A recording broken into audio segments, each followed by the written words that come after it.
Šodien nodarbības tēma ir grēka būtība un izpausme. Tas ir cieši saistīts ar baušļiem. Mēs atceraties pagājušajā noslēdzām ar baušļu kopsavilkumu, kur mēs runājām jau par to, ko Dievs saka, ka viņam ir tik ļoti svarīgi, lai šie baušļi būtu turēti, ka viņš ir gatavs piemeklēt visus, kas tos pārkāpj, un kā mēs runājām, tad šīs sekas iet līdz 3. un 4.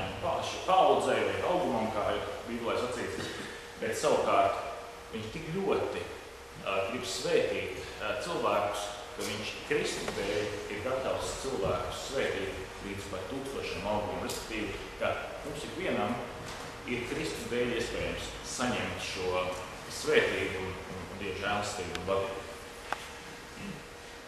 Lai mēs labāk saprastu Kristus vispār šo notikumu, kāpēc Kristum bija jānāk, kāpēc, kas bija viņa misija, mums ir jāsaprot arī šī nopietnība, ko mums patiesībā uzrāda baušļi.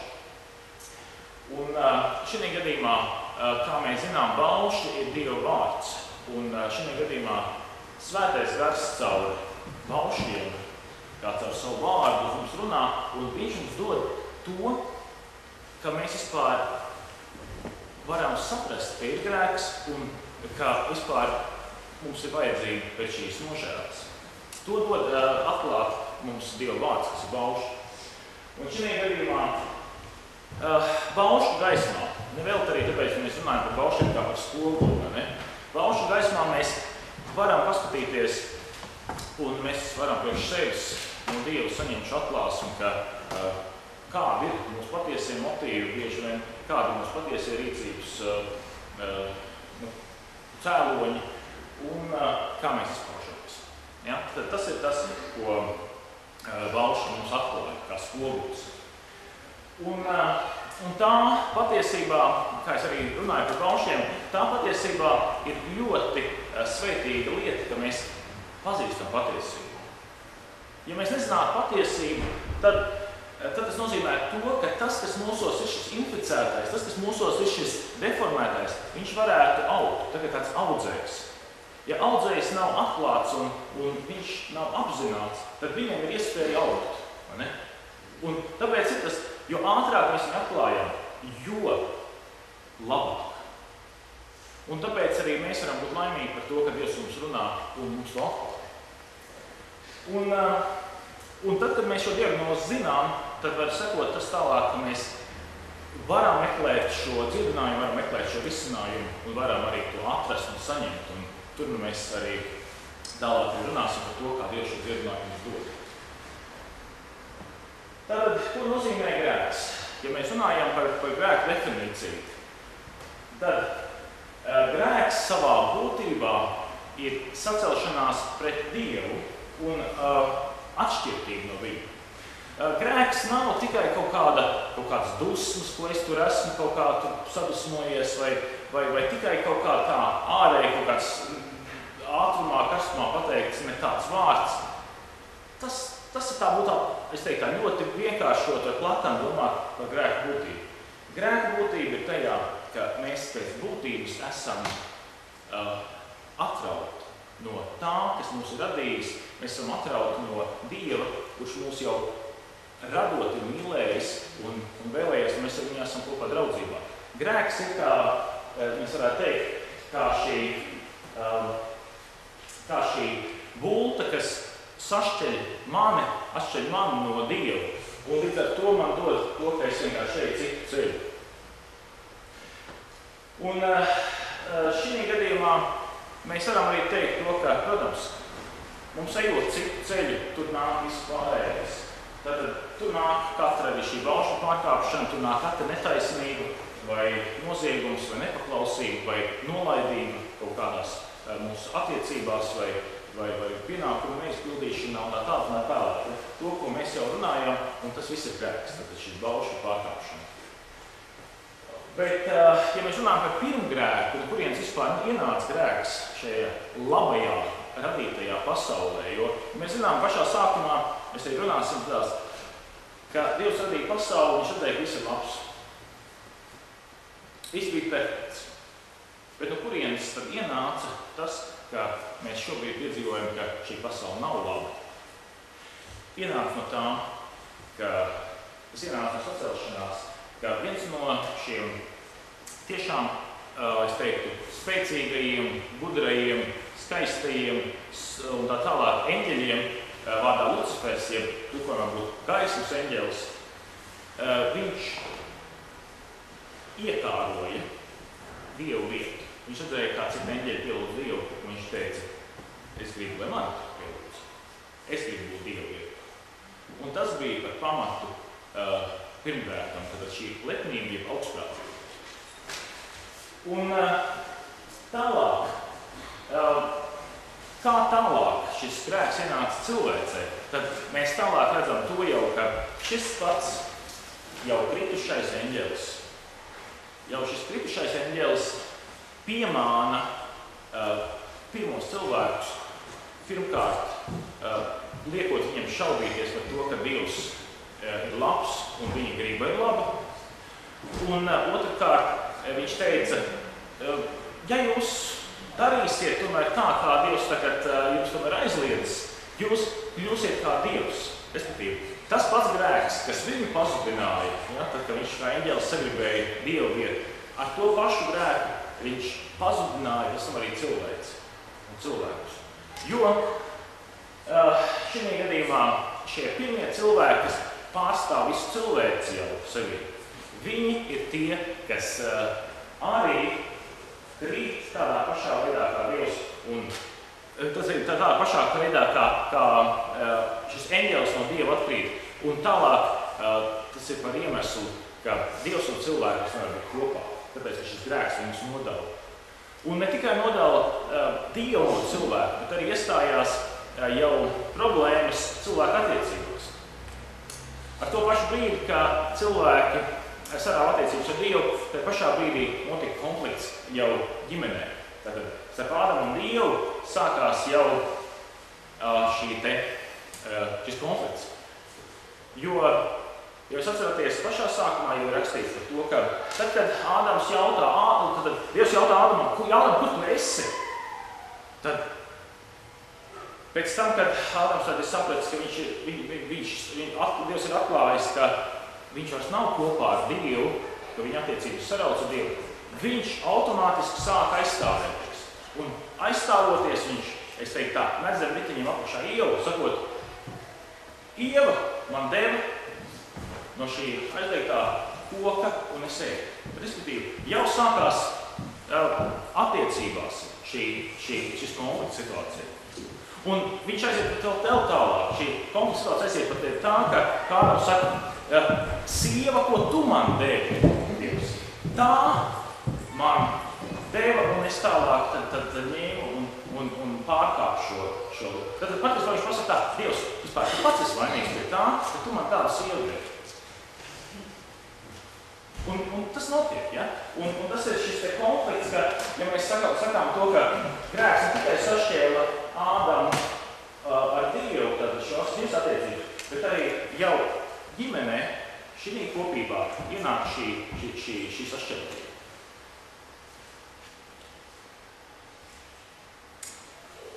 Tā kā Ādams un Ieva ir pirmie cilvēki, no kuriem nāk tālāk viss pārējā cilvēks, tad tas, kas ir šiem cilvēkiem, Ādamam un Ievai, tas arī tālāk attieksies uz visiem, kas viendabīgā veidā ir dzimuši. Visiem, kas viendabīgā veidā piedzimst, nāks līdz šis saucamais iedzimtais grēks. Un kas ir iedzimtais grēks? Ja mēs tā domājam par definīciju, tad iedzimtais grēks ir tāda pilnīgi garīgi samaitāta būtība vai daba, ko mēs esam mantojuši. Tas ir mantojuma ceļā dabūts. Tas tāpatās, ka būtu kaut kāda slimība, kas ir iedzimta slimība, kas nāk līdzi no paudzes uz paudzi un paudzes uz paudzi. Tāpat ir ar grēku, kas ir reiz notikuši šī attiecību saraušana ar Dievu, un šī grēka daba nāk līdz visiem cilvēkiem automātiski. Tikko viņš piedzimst, patiesībā tikko viņš tiek ieņemts, tā jau viņā šī iedzimtais grēks ir. Un šajā gadījumā, arī ja mēs skatīsimies vēlāk kontekstā ar Kristus piedzimšanu, tāpēc bija ļoti svarīgi, ka Jēzus netika ieņemts dabīgā veidā, bet viņš piedzima no svētā gara. Jo ja viņš jau piedzimts dabīgā veidā, tādā veidā, viņš pieņemt, automātiski viņa attiektos iedzimtais grēks. Un viņš pats būtu šī iedzimtā grēka vergs. Bet tā kā notika šis brīnums, viņš varēja būt par mūsu pestītāju. Un šī iedzimtā grēka iespaidā cilvēks ir zaudējis savu svētumu un savu taisnīgumu. Un viņš ir pazaudējis to žēlstību, ko Dievs sākotnēji viņa radot ir dāvinājis. Tad cilvēks ir unikāls kā radība ar to, ka viņš ir vienīgais, ko Dievs rada pēc savu tēlu un savas līdzības. Nevienu dzīvnieku, nevienu eņģeli, neko, kas pārējais no radības ir, Dievs neradīja pēc savu tēlu un līdzības. Tikai vienīgi cilvēks ir tāds ar tādu statusu.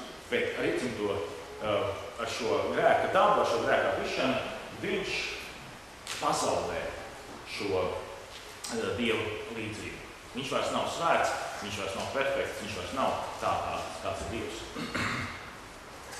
Un ar šo dabu, kas ir cilvēkā iekšā, nāk līdz arī tas, ka cilvēks vairs nespēj paļauties uz Dievu. Viņā nav vairs šī paļāvība, un viņš vairs arī nevar būt tādā mierā, tādā harmonijā ar Dievu. Un arī visiem dzīve nav vairs harmoniska.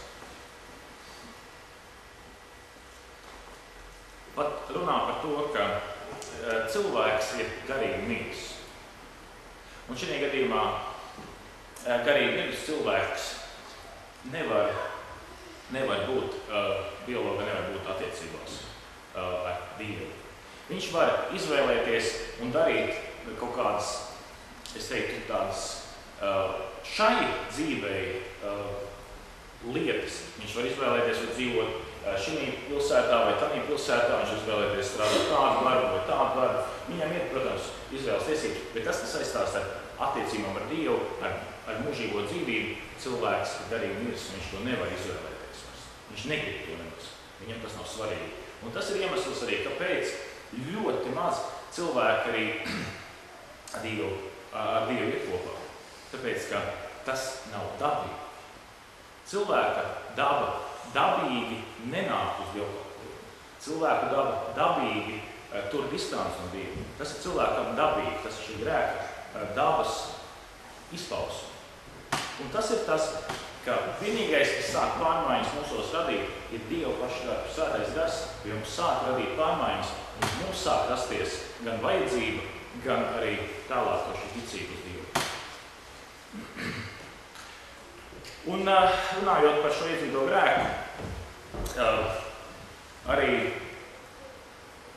Luters daudz to citēja, un tas ir citāts no Bībeles, kur Jēzus saka, ka labs koks nevar nest sliktus augļus, un slikts koks nevar nest labus augļus. Tad, respektīvi, šeit ir runāts jau par to, ka tā kā koks pats ir slikts, viņš automātiski nes sliktus augļus. Nav tā, ka cilvēki, kā mēs bieži vien domājam, ka mēs domājam tā, tas cilvēks dara grēkus, viņš tur grēko, līdz ar to viņš ir slikts cilvēks. Tā nav, ir otrādi. Viņš ir slikts cilvēks, tāpēc viņš dara sliktus darbus. Tāpat kā dadzis. Dadzis ir pēc savas būtības dadzis, un tāpēc viņam nāk šie daži.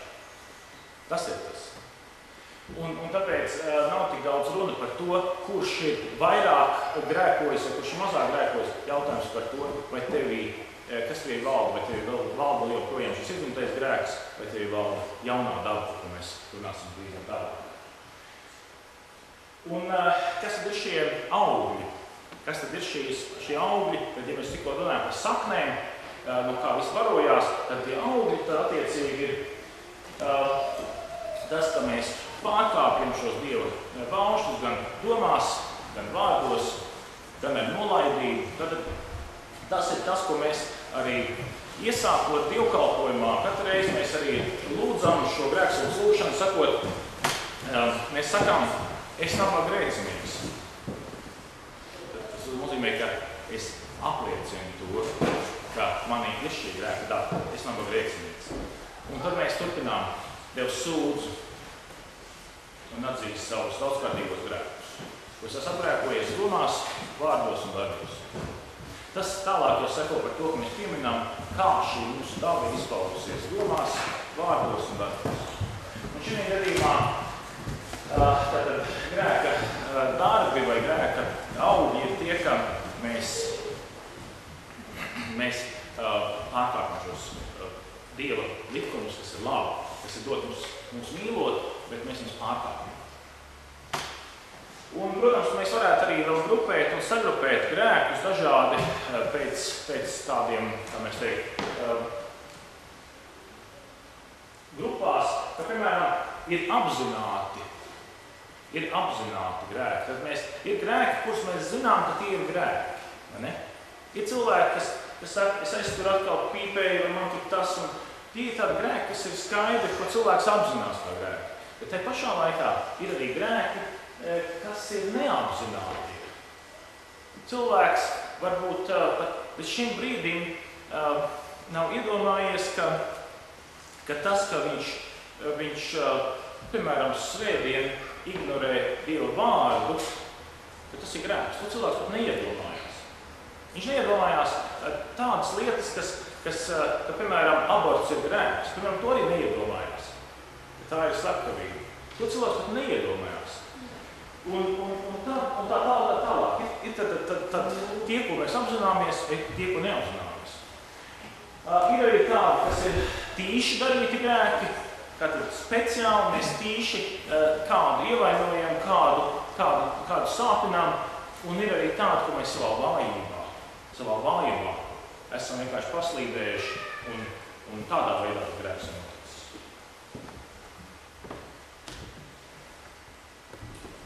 Ir rupji grēki un ir smalki grēki, un tā mēs varam runāt par tiem, ka dažādi, kādi viņi ir. Bet jebkurā gadījumā nav starpība. Vai tas ir liels, mazs, apzināts, neapzināts, jebkas no šiem grēkiem ir grēks, un jebkurš grēks pazūd. Un tas jautājums ir par to, kā tad mums šī grēka inficētiem un pazudinātiem, kur mēs ņemam kaut kādu cerību, kur lai mēs ņemam glābšanu, kur lai mēs ņemam risinājumu. Ja? Un šī gadījumā mēs varam šo glābšanu saņemt tikai atkal no tā, ko Dievs mums piedāvā. Un to ceļu, ko viņš mums dod savu grēku izpirkšanu Kristus dēļ.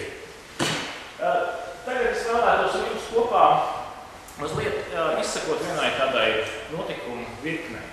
Notikumu virknei, kas attēlo mūsu situāciju jau no pasaules radīšanas brīža līdz mūsu aiziešanai no šīs dzīves. Tad, ja mēs runājām par to, kas notiek pašā sākumā, tad, kad Dievs rada pasauli. Viņš rada cilvēkus, kuri ir laimīgi. Viņš rada cilvēkus, kuriem nav jāvēl vienam citam daudz laimes, jo viņi ir laimīgi jau. Viņi ir harmonijā, viņiem nav kaut kur jāmeklē kaut kādas vēl metodas, kā iegūt harmonisku dzīvi vai vēl kaut ko. Viņi jau ir laimīgi, viņi ir kopā ar Dievs, un viņi ir kopā. Tas, kas notiek tālāk, viņš vēlās, lai šajā kopībā šie cilvēki atrodoties varētu tad arī radīt pēcnācējus, būt, un ka šie visi cilvēki, viņi ir un dzimst šajās attiecībās ar Dievu, kas ir paradīzes stāvoklis. Šis pilnīgais un laimīgais stāvoklis. Tas ir tas, ko Dievs vēlās jau radot pasauli. Un šajā gadījumā tā ir viena no tām es teiktu, viens no stereotipiem, ko cilvēks domā, ka Dievs negribēja kaut kādas seksuālas attiecības ar Ādamu un Ievu. Tas ir viens no tiem mītiem, kas joprojām kaut kur ik pa laikam parādās. Tā nav. Dievs jau iedibināja šo kopību kā ģimeni, kā laulību. Un šajā laulībā viņš jau bija paredzējis, ka ir bērni un notiek, tātad ir šī paudzes tālāk nodošana. Un visi šie cilvēki ir laimīgi. Savukārt, tas, kas notiek tas, par ko mēs jau tagad skatāmies kā faktu, kas vienkārši mums ir ietekmējis. Tad ienāk šis grēks. Šis grēks, kas, es teiktu, sarauj vai salauž šo Dieva ieceri attiecībā pret cilvēku. Tad ienāk grēks un šo ceļu uz šo mūžīgo dzīvību vienkārši nogriež. Un tālāk jau mēs redzam to, ka seko visas cilvēces pagriešanās jau pilnīgi citās sliedēs, pilnīgi citā virzienā. Un šī gadījumā tā ir šis atšķirības stāvoklis un Dieva, vai es teiktu, šis pazudināšanas ceļš, kurā mēs jau katrs no mums, kas esam tagad dzimuši, esam jau nonākuši. Un mūsu pašreizējā dzīve ir tā, ka mēs kā cilvēci esam šeit, un mēs visi esam jau automātiski piedzimuši uz ceļu, kas ir prom no Dieva. Tas ir jau automātiski, jau piedzimuši. Mēs jau esam prom no Dieva, pat tad, ja mēs vēl nespējam pat atšķirt, kas ir labs un kas ir ļauns. Tāpēc, kādreiz cilvēki saka, bērni jau ir labi, nav labi. Viņi jau ir ar šo grēku inficēti. Un, ja mēs skatāmies tālāk, tad patiesībā šī mūsu dzīve, kas mēs domājam, mūsu dzīve, viņi ir šajā nogriezumā.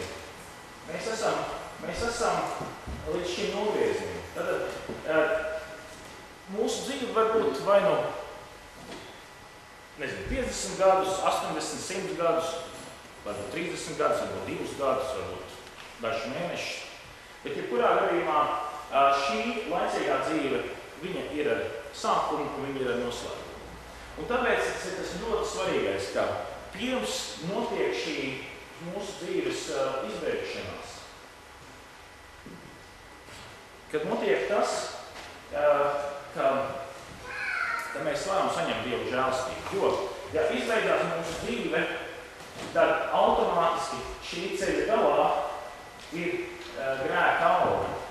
Un šī gadījumā grēka auga ir šī mūžīga atšķirtība, jeb ēle. Ja? To, ko mēs saucam par ēli. Tad tā ir šī mūžība, kas ir prom no Dieva. Mūžība, kas ir šķirta no Dieva. Un šī gadījumā, ko Dievs dara? Dievs mūs vēloties glābt, viņš rada vēl vienu ceļu. Tātad viņš zina to, ka šis ceļš mums ir slēgts. Šī ceļa mēs par šo ceļu vairs neejam, tāpēc mēs esam jau šī te ceļa. Un ko viņš dara? Viņš rada šo dzīvības ceļu. Un kas ir šis dzīvības ceļš? Ir tas, ko Kristus pats par sevi saka. Es esmu ceļš, es esmu patiesība, es esmu dzīvība. Neviens netiek pie Tēva kā vien caur mani.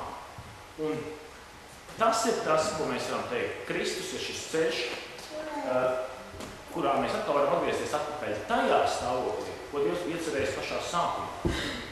Šī mūžīgā dzīve kopā ar Dievu. Tālāk, ja mēs skatāmies, kā lai mēs uz šī ceļa nonākam, tad šī gadījumā ir tas, ko mēs jau saucam par jaunpiedzimšanu, jeb par atgriešanos. Un šī gadījumā šī jaunpiedzimšana ir svarīga, tā notiek jau tagad, šī mūsu dzīves periodā. Jo mēs nezinām, kurā brīdī mūsu dzīve beidzas. Kadreiz man nāk prātā arī tas, ka cilvēki tā pārāk uzdot to jautājumu, vai tu zini, kad tavu dzīve beigsies, vai tu zini, kas notiks pēc tam, ka tu būsi miris. Nevajadzētu to tā baidīt, bet ir ļoti skaidri jāapzinās. Ja tiešām man dzīve beidzās tagad, vai es esmu pestīts caur Kristu, es esmu pārliecināts. Es par sevi teiktu, paldies Dievam, jā, es varu būt pārliecināts, tāpēc, ka Kristus ir šis ceļš. Un uz šī ceļa Dievs mūs aicina tagad. Un šī gadījumā mēs arī sakām, ka mēs joprojām vēl esam šajā pašreizējā dzīvē. Vēl joprojām pašreizējā dzīve ar visiem kritieniem, ar visām nepilnībām, ar visiem grēkiem. Un tā pašā laikā svarīgākais ir tas, uz kura ceļa es šobrīd atrodos. Vai es joprojām atrodos uz šī ceļa, es iet uz pazušanu, vai es atrodos uz Kristus ceļa, uz šo dzīvības ceļu, kas man ieved atpakaļ attiecībās ar Dievu. Un šī gadījumā, ja tu esi uz tā ceļa, kas tev ieved atpakaļ attiecībās ar Dievu, ja tu esi uz tā ceļa, kas ir Kristus, tad es teiktu tā, ir jāiztur. Ir tiešām jāiztur līdz tam, ka mēs piedzīvojam, ka beidzās šī mūsu pašreizējā dzīve, un mēs varam saņemt jau šo pilnīgo pestīšanu. Tas ir ļoti, ļoti svarīgi, ka mēs to tā saprotam, ka kristīga cilvēka dzīve nozīmē to, ka mēs, lai kas arī notiktu, atkal un atkal veramies atpakaļ pie Kristus. Nav citu variantu, nav citu ceļu, tikai viens, ko Dievs mums ir devis, tas ir Kristus. Un tad, kad tas jau notiek, kad ir beigusies šī mūsu pašreizējā dzīve, tad, caur Kristu, mēs varam ieiet atpakaļ tajā pašā vietā, ko Dievs bija sākotnēji jau paredzējis. Ja? Tas bija sākotnēji, kā viņa iecerta arī mērķis. Tas ir par šo schēmu, kā viss notiek. Un patiesībā tas, ko mēs esam šobrīd, līdz šim momentam, runājot par baušļiem, runājot par grēku, sapratuši, tas ir mēs esam nodefinējuši mūsu situāciju. Kas mums ir kā grēka rezultāts. Tālāk, ko mēs darīsim, visu, ko mēs tālāk mācīsimies un domāsim kopīgi, tas jau būs par to, kā Dievs mūs atgriež un kas ir šis ceļš, pa kuru mēs varam iet, kas ir kristīgā dzīve. Un par to mēs tālāk runāsim par ticības apliecību un jau tālāk par Dieva darbību pie mums un caur mums un pie mums. Ar to mēs 6. nodarbību beidzam.